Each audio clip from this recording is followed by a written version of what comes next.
ተመልካቾቻችን እንግዲህ እንደምትመለከቱት እዚህ መሃላችን ተገኝቷል ተካበ ዘውዴ ከተካበ ጋር እንግዲህ ያው አንድ ሁለት ኳስ ያልን ነው የምንገኘው ፍጹም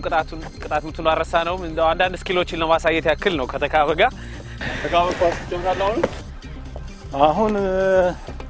ካን the last 2 years ማለት ይችላል በተለይ ደግሞ አንድ አመት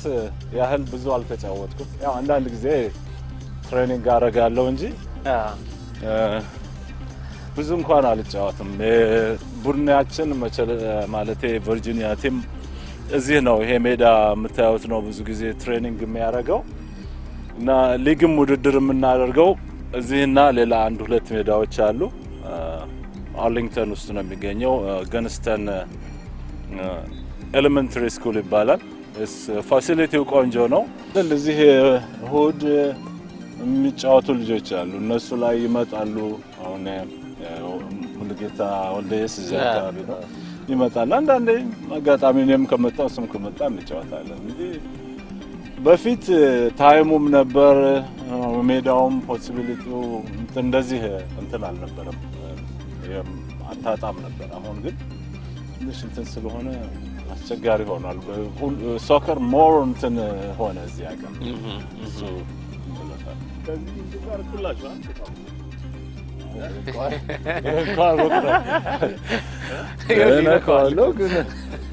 ተካበ ላይ ነው መታው ከተካበ ጋር ነው እንግዲህ የምንወዳደረው ዳኒም አለ አሸናፊውን እናያለን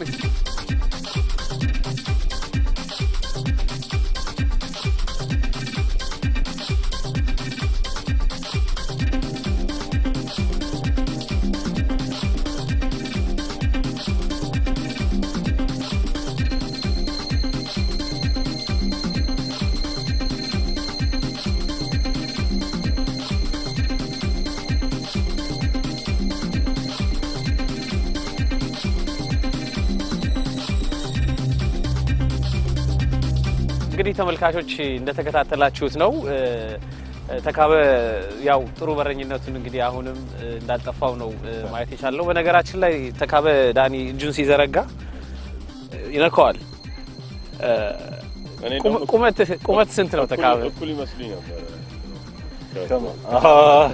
የኛ ሀገሩ እንትን ይተባበራል አንተ እንትን ስትል እሱ ዘቅልልሃል ለዛ ይሆናል እንጂ የኛው ረጅም ነው ለማንኛውም እንግዲህ ተመልካቾቻችን በመከታተል ላይ የምትገኙት የስፖርት አሜሪካ ፕሮግራማችን ነው ካፍታ ቆይታ በኋላ ከተካበ ዘውዴ ጋር ያደረግነው ቆይታ እንቀጥላለን አብራችሁን ቆዩ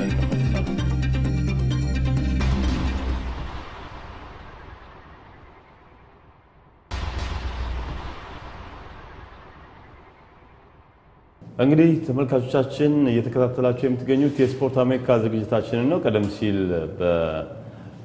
ሜዳ ላይ የነበረን ቆይታ አሁን ወደዚህ ተቀይሯል ቀደም ሲል እንዳስተዋወቅነው ከቀድሞው የኢትዮጵያ ብሔራዊ ቡድን ታዋቂ ግብ ጠባቂ ተካበ ዘውዴ ጋር ቆይታችን ይቀጥላል ሚሊዮን ባልካቸውና ዳንኤል ጋሻው አብረናችሁ ነን ዝግጅታችንን ተከታተሉ በድጋሚ እንጋብዛለን እንደው እንግዲህ ወደ ኋላ እንሂድና ወደ እግር ኳስ ህይወት ተወልደ ያደክበት ከመቼ ጀምሮ ነው ወደዚህ ወደ እግር ኳሱ የገባው የሚለው እስኪ ከዛ እንጀምር አመሰግናለሁ እንግዲህ እንደ ማንኛውም እግር ኳስ ተጫዋች ያው በልጅነት ነው ኳስ የጀመርኩት ፋሚሊያችን አክቹአሊ እንትን የኳስ እንትን አለው ባክግራውንድ አብዛኛው በኳስ ነው እንትን ያለው እና የነሱን ፈለግ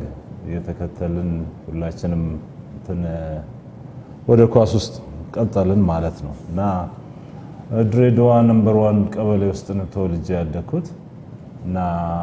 እዛ ሰፈር ያው በህፃናት ቡድን ብዙ ጊዜ ተቀሽዋለሁ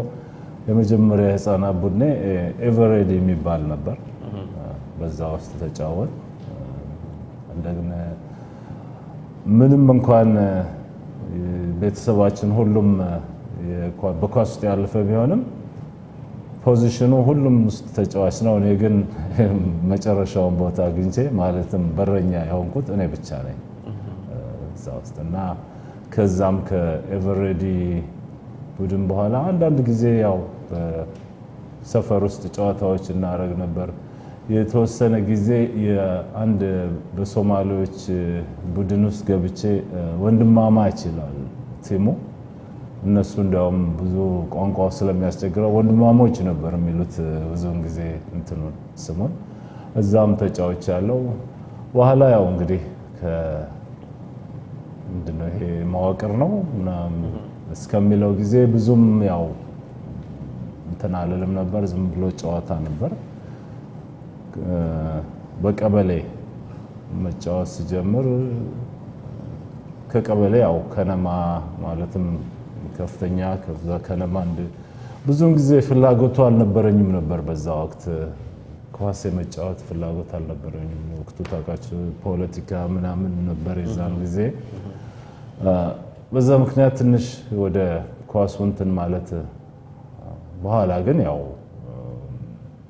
በግድ መግባት እንዳለብን ወረቀቶች ሁሉ እየተላኩብን ካልመጣህ እንዴት ትሆናለህ የሚለው ነገር ሲመጣ ወደ ትሬኒንግ ሄድኩ። የመጀመሪያ ትሬኒንግን ወደ የካቲት 16 ስሄድ ማይገርም 5 በረኞች ነበርን የዛን ወቅት እና አንዱ ሲመታበት አራታችን እዛ ወሬ ነው የምናወራው። ስማቸው ዘሪሁን፣ አብርሃ፣ ሽብኝ፣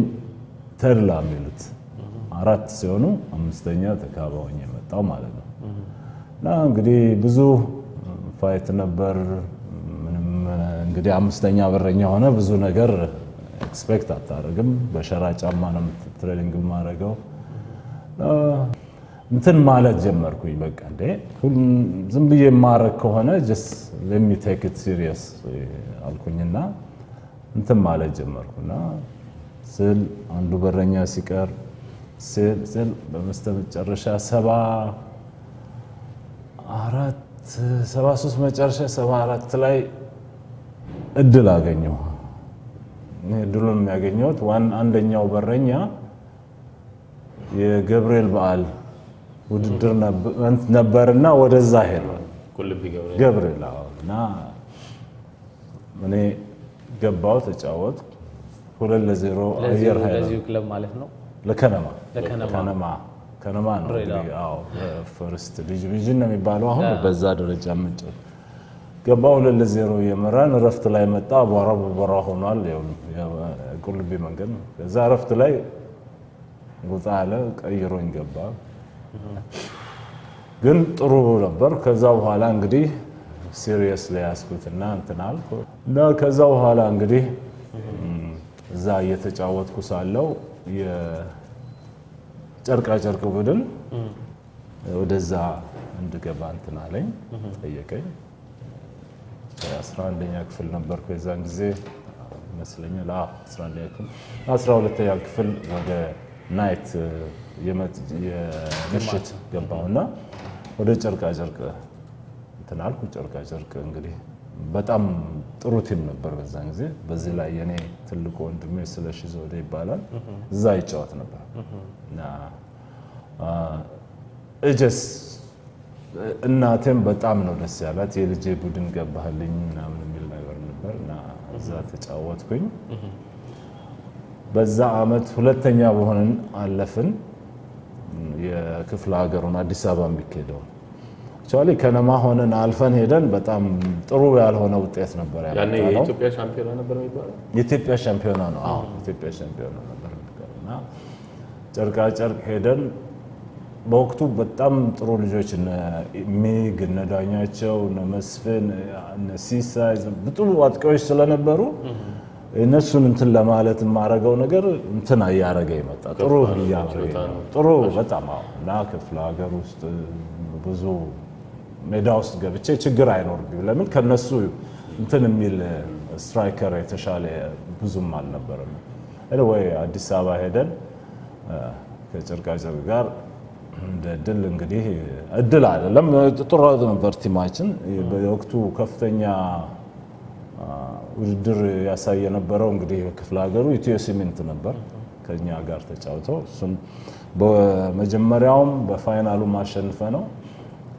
ለመጀመሪያ ጊዜ በጨርቃ ጨርቅ ቲም ማለት ነው ከ18 አመት በኋላ ቲሙ ሲያገኝ እዛ እንትን አባል ነበርኩኝ which is በጣም ደስ የሚል እንትን ነበር ለመጀመሪያ ጊዜ ለብሔራዊ ቡድን የተመረጠበትን ጊዜ ታስታውሳለህ ይሄ ውድድር ነው የኢትዮጵያ ሻምፒዮና ሄደን አሸንፈን መጣን አሸነፍንና ሻምፒዮን ሲሆን በወቅቱ እንግዲህ ባረኩት እንቅስቃሴ በተለይ በመጀመሪያ 2-3 ጨዋታ ነው ፋይናሉ ላይ አክቹአሊ አንድ ሚስቴክ ሰርቼ ነበር እሱንም እንዲያውም አቶ መንግስቱ ወርቁ አስተዋውሰኛል እሱ ያንን የሰራውን ታስታውሳለህ ይብላል of course ያ እንደማስታውስና ወደ ኬንያ የኢስተርን ሴንትራል ውድድር ነበር እና ለሱ ውድድር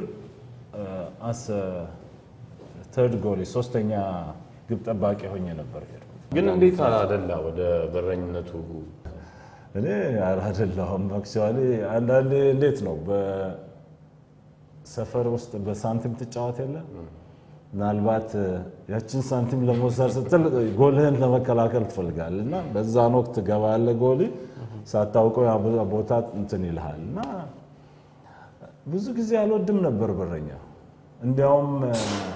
ቅድም ነግሬያቸዋለሁ ኤቨሪዲ ቡድን ሆነን አንዳንድ ማሊያ ነው ያለነው which is 13 ነው 14 ማሊያ ነው እና አንዱ ሲወጣ አንዱ ይቀየራል ወይ እና የበረኛው በረኝ ማሊያ አንድ ነች ረፍት ላይ ካልቀየሩኝ እሷን ይዤ ነበር የምሮጠው ወደ ቤት በቃ ረፍት ላይ ውስጥ መግባት አለብኝ ያልኩል ያስቸግር ነበርና በረኛ እንኳን ብዙም እንትን አልለውም ነበር ትረስቲንግ አልነበርኩ ግን እንደው የመሬት ኳስ ነው የሚገባበት ወይስ የአየር ኳስ ብዙ ጊዜ ያየው የት ነው የሰማይ አይደለም ብዙ ጊዜ የሚገባብኝ በሰማይ ነው probably ይሄንን እንትን ስለምል ይሆናል ስለምጠነቀቅ ነው መሰለኝ ብዙ ጊዜ በሰማይ ነው የሚገባብኝ እኔ ራሴ ከገባ በኋላ እንዴት ሊሆን ይችላል ያ ነው ምናልባት አገር ውስጥ የሚቆጠሩ ግቦች እንግዲህ በሰማይ ከውጭ ብሔራዊ ቡድን ወክለ ከውጭ ብሔራዊ ቡድኖች ጋር ስትጫወት እንዴት ነው ተመሳሳይ ነው በአየር ላይ ኳሶች ናቸው የምድር ኳሶች ናቸው ይገርማል የሚገባብኝ ግን መግባት የሌለባቸው ልክስ ጥሩዎቹን እያዳንኩኝ just እንትና አይነት ግቦች ነበር የሚገቡት ማይጠበቁ ዳስ አንዳንዴ ዲስአፖይንት ያደርገኛል ተካበ ቅድም ዳኒ ለመግለጽ እንደሞከረው ከሁለት አስርት ዓመታት በላይ ሆኗል ጊዜው ያው አጭር የሚባል አልነበረም ግን እንደው የግብጽ ትዝታን እስኪ ከሱ እንመለስ እንዴት ነበር በተለይ መጀመሪያ ስትወጡ የነበረው ሁኔታ ግብጽ ላይ የጠፉ ተጫዋቾችን በተመለከተ የግብጽ ትዝታ ከግብጽ ጋርስ የነበረው ጨዋታ እንዴት ነበር ያ የመጨረሻው የብሔራዊ ቡድን ተሳትፎ እንግዲህ ያው የግብጽ ጨዋታ ጥሩ አልነበረም እሱ ከመጀመሪያው ከዚህ በፊትም አክቹአሊ ጠቅሼው ነበር ሌላ እንትን ላይ ዝግጅታችን ጥሩ ነበረ የአዲስ አበባ ውጤታችን ሞራላችን ጥሩ ነበር ግን ብዙዎቻችን እንትን ልባችን ውድድሩ ላይ አልነበረም እኔ ፐርሰናሊ ከዛ ውድድር በፊትም ቢሆን ማላዊ ላይ በተደረገው ሴንትራል አፍሪካ ውድድር ላይ እዛ ለመቅረት በቃ ላለመመለስ ነበር የወሰንኩት ከጓደኛዬ ማነው ዘላለም ተሾመ ጋር ነበር እንዳውም ሁሉ ነገር ጨርሰን ፋይናሊ በቃ አሁን ኢጂፕት ኔክስት ውድድር አለ ለምን እንዲህ አይነት ነገር አታስቡም እናንተና አትሉም ሲሉን ነው ሐሳባችን የቀየር ነው በጣም ተጫዋቾቹ በሙሉ ያውቁ ነበር አብረውኝ የነበሩት አሁንም ማመሰግነው ይሄ ነገር ሊክ ሳያረግ እኛ እንደገና መውጣት መቻላችን ትልቅ እንትን ነው በነገራችን ላይ ግብጽ ያለም ዋንጫ ማጣሪያ ነበር yes የዓለም ዋንጫ ማጣሪያ ውድድር ነበር ያው እኛ እዛ 1-0 አሸንፈን እነሱ በመልሱ ላይ ነበርና ጥሩ አልነበረም በውጤቱ 6-1 ነው የተሸነፍነው ግብጽ ላይ ግብጽ ላይ ያው እንዳልከው ነው እንግዲህ አምሯችሁ ከጨዋታው ጋር ካልሆነ ብዙ ጊዜ ከዚህ በፊትም ያንተ ጓደኞች በዛ ወቅት የብሔራዊ ቡድን አባል የነበሩት ለዛ ውጤት ሽንፈት ወይም ደግሞ ያን ያህል ውጤቱ ለሰፋ እንዲሆን ምክንያት የሆነው ብዙዎቹ የብሔራዊ ቡድን ተጫዋቾች አምሯቸው ጨዋታው ላይ አልነበረም የሚለው ነገር ነው እንደ ዞሮ ግን ምንድነው በተለየ ሁኔታ እንደዚህ በተለይ አንተ ጋር አሁን እንደተከሰከው እንደዛ ለማሰብ ያስገደደ ሁኔታ ምንድነው መጀመሪያ አንድ ነገር ልናገር ከዛ በፊት ቀደም ስለህ ይሄ አንድ አለመሆናችን ልባችን እሱ ብቻ አይደለም ደግሞ የኢጂፕት ቡድን ጠንካራ መሆኑንም መከለልብንም እሱ ጥሩ ተጫውተው ጥሩ ቲም ነበር እንደውም ዓለም ዋንጫ ላይ ፕሮባብሊ ታስታውሳላችሁ ከኔዘርላንድ ከማነው ኩሎተው ጥሩ ደረጃ የነበረው ቲም ነውና እርግጥ የኛ እንትን አስተዋጽኦ አርጓል እንጂ ዴፊኒትሊ ያ ነው ምክንያቱ ማለት አልችልም የመውጣቱ ምክንያት እንግዲህ የሰዎች በተለያየ ነገር ይሆናል ልዩነቶች እንትን ምክንያቶች አሉት ግን ስታዩ ስፖርተኛ ምን እንደነበረ ታስታውሳለህ ዛሬ ይጫወታል ነገ ደግሞ ጥሩ ሁኔታ አልነበረም ስታቆም ያንተም እንትን ያቆማል ማለት ነው ዞር ብሎ የሚያይ የለም ኦፖርቹኒቲው እንትን አልነበረም ምን ያህል ተጫዋቾች ነበራችሁ በጊዜ የጠፋችሁት ከዛ በኋላ ቀደም እስር ቤት ብለ ተከሰልኛል ግብጽና እስር ቤት ገባችሁ ከዛ በኋላስ ምን ሆነ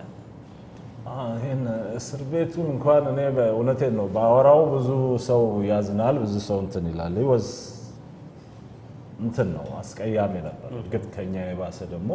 ብዙ የተሰቃየ ስደተኛ ስላለ ሁሉም ማለፍ ያለ መቅመስ ያለብን ስለቀመስ ስቲል እንትን አይለኝም እና ስንሄድ እንግዲህ ካረዘመ እንትኔ ከኢትዮጵያ ስንመለስ እኔ እንደምወጣ ሁሉም ያውቃል እኔ እንደምወጣ ስለማል እየመጡም የነጌቱ ዓለም ሰገድ አንቼ በቀለ ዳርዳር ይላል በቀለን አላውቀውም ነበር በዚህ አጋጣሚ ይውጣ አይውጣ አላውቅም ጌቱና ዓለም ሰገድ ግን ሁሉ ነገር ነግሮኝ 100% ነበር ከዛ በኋላ ሰለሞን ዮሐንስ ነፍሱን ይማረው ቸርኬ ሱም መጥቶ እንትና ላይ በኋላ እንግዲህ ኢጂፕት ከውድድሩ በኋላ ሐሳቡን እንትን ያለኝ ሰለሞን ሰለሞን ኃይሌ ነውና ያው በቀለም መጥቶ እንትን አለ 6 ሆነን የጠፋነው እና ስንጠፋ ያው አንድ ቀን ሌሊት ነው ከውድድሩ በኋላ ሌሊት ወጣን ሁሉ ነገር ሬዲ ነበር ከዛ በኋላ አንድ ቦታ የሆኑ ሰዎች አስቀመጡን ኦቨርናይት እና ኢትዮጵያኖች ናቸው እዛ የሚገኙ መጨረሻ ላይ ትንሽ እነሱም ተሰቃይተው ነበር በተለይ በአንድ ሰው ምክንያት እና በጣም ያሳዝናል እዛ መድረሳቸው ለኛ ያደረጉት ሳክሪፋይስ እዛ አድርሷቸው እና anyway ዩኤስ ኤምባሲ ሄድን ፍራይዴ ነበር ጨዋታችን አቲንክ ቅዳሜ ሰንዴ ነው መሰለኝ ባልሳ አንድ ቀን አድረን ሌሊቱን ምንም አይታወቀን ነበር ሰዓት ጋጤው ምን መስለ ነበር እና እዛ ስንሄድ ኦሬዲ ኒውስ ፔፐር ላይ ምናምን ወጥቶ ስለነበር ጀስት ተቀበሉን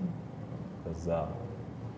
ያው ፕሮሰሱ ወደ ዩኤንኤችሲአር መላክ ነው ፕሮቴክት እናደርጋቸዋለን ብለው ማን ነው ስሙ መስራ አላሙሚ ሚል እስር ቤት ነው ስንገባ ቶታሊ ካይሮ ነው ካይሮ ውስጥ ነው እና ትልቅ እስር ቤት ነው እዛ ውስጥ ነው የቆየ ነው ብዙ ጊዜ እንትኖች እናረጋለን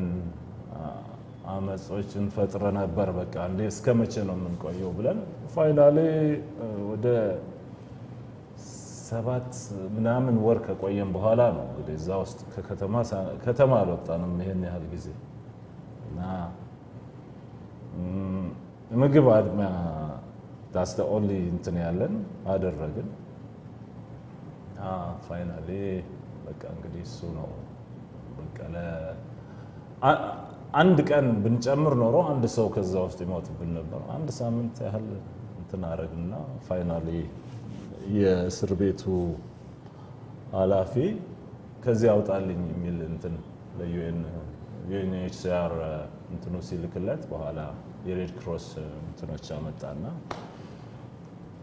ፕሮሚስ ስለገባልን ከዛ በኋላ እንበላለን ብለን በላና about 2 months ከቆየን በኋላ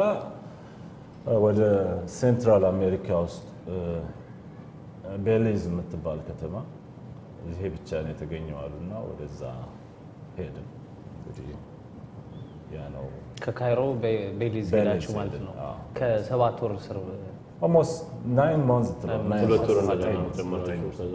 ዶክተር ከዛ በኋላ ፕሮሰስ ውስጥ ያልቅ about 2 months ያህል ቆየ። በዛ ቤሊዝ ሄድን እዛ about 2 years ቆየ።